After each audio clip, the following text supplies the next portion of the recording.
Setelah persidangan BPU PKI yang pertama pada tanggal 29 Mei sampai dari 1 Juni 1945, dilaksanakan sidang kedua pada tanggal 10 sampai dari 16 Juni 1945. Sebelum persidangan kedua dimulai, Insinyur Soekarno mengusulkan pada Dr. Rajiman Widyodiningrat untuk membentuk sebuah panitia kecil yang bertugas menampung seluruh saran dan pendapat mengenai dasar negara. Hasil usulan Insinyur Soekarno tersebut pun diterima oleh Rajiman Widyodiningrat dan panitia tersebut. Disebut dengan Panitia 9 dan beranggota 9 orang. Panitia 9 ini pun memulai rapatnya pada tanggal 22 Juni 1945 di kediaman Insinyur Soekarno.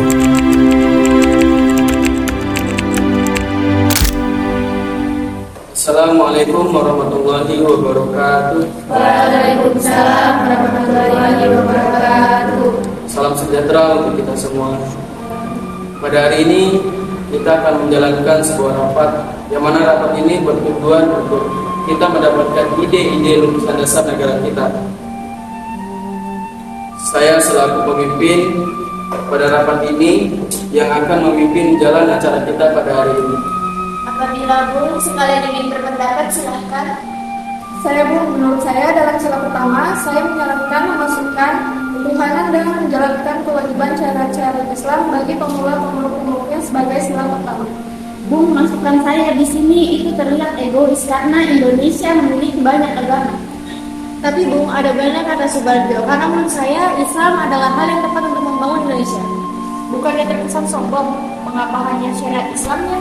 Memang Bung, seperti yang dikatakan Bung Soeharto sebelumnya, kita tidak mewajibkan semua orang untuk menjalankannya. Semua hanya orang tertentu saja. Ini adalah hal yang penting.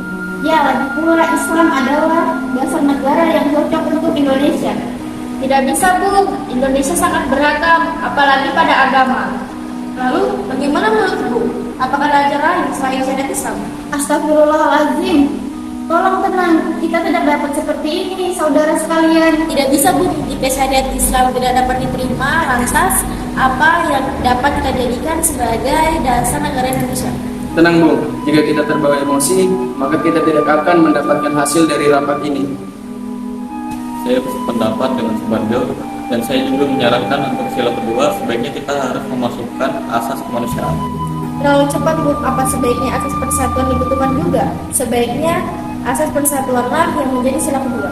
Tidak Bung, kemanusiaan juga penting untuk bangsa kita.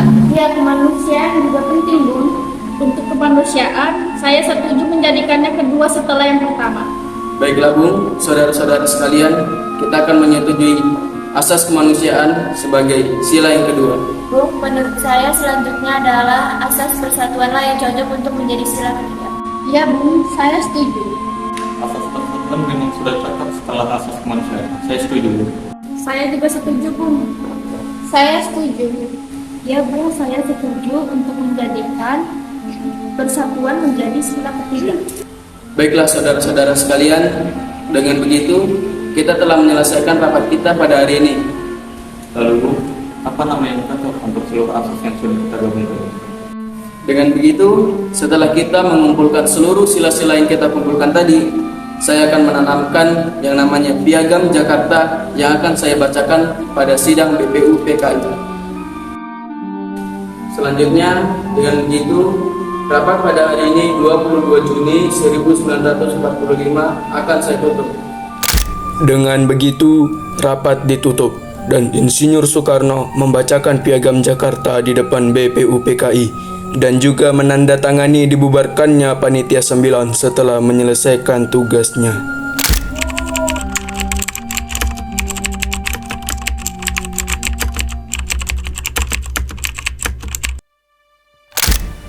Piagam Jakarta, bahwa sesungguhnya kemerdekaan itu ialah hak segala bangsa, dan oleh sebab itu maka penjajahan di atas dunia harus dihapuskan karena tidak sesuai dengan pri kemanusiaan dan pri keadilan, dan perjuangan pergerakan kemerdekaan Indonesia telah sampailah pada saat yang berbahagia dengan selamat sentosa menyatakan rakyat Indonesia ke depan pintu gerbang negara Indonesia yang merdeka, bersatu, berdaulat, adil dan makmur.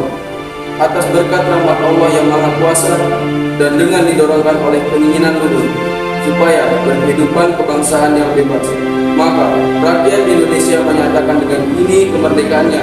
Kemudian daripada itu, untuk membentuk suatu pemerintah negara Indonesia merdeka yang melindungi segenap bangsa Indonesia dan seluruh kepala daerah Indonesia, dan untuk memajukan kesejahteraan umum, mencerdaskan kehidupan bangsa, dan ikut melaksanakan ketertiban dunia yang berdasarkan kemerdekaan, perdamaian abadi, dan keadilan sosial. Maka disusunlah kemerdekaan itu dalam suatu Undang-Undang Dasar Negara Republik Indonesia yang berkedaulatan rakyat dengan berdasar pada ketuhanan dengan kewajiban menjalankan syariat Islam bagi pemeluk-pemeluknya menurut dasar kemanusiaan yang adil dan beradab, persatuan Indonesia, dan kerakyatan yang dipimpin oleh hikmat kebijaksanaan dalam permusyawaratan perwakilan, serta dengan mewujudkan suatu keadilan sosial bagi seluruh rakyat Indonesia. Jakarta, 22 Juni 1945. Badan Penyelidik Usaha Persiapan Kemerdekaan Indonesia, Panitia 9, Haji Soekarno, Haji Ahmad Subarto, Haji Abdul Kahar Muzakir, Mr. A. Maramis, Habib Kusno, Cokro Sudoso, Haji Muhammad Hatta, Haji Abdul Wahid Hashim, Haji Agus Salim, dan Haji Muhammad Janu.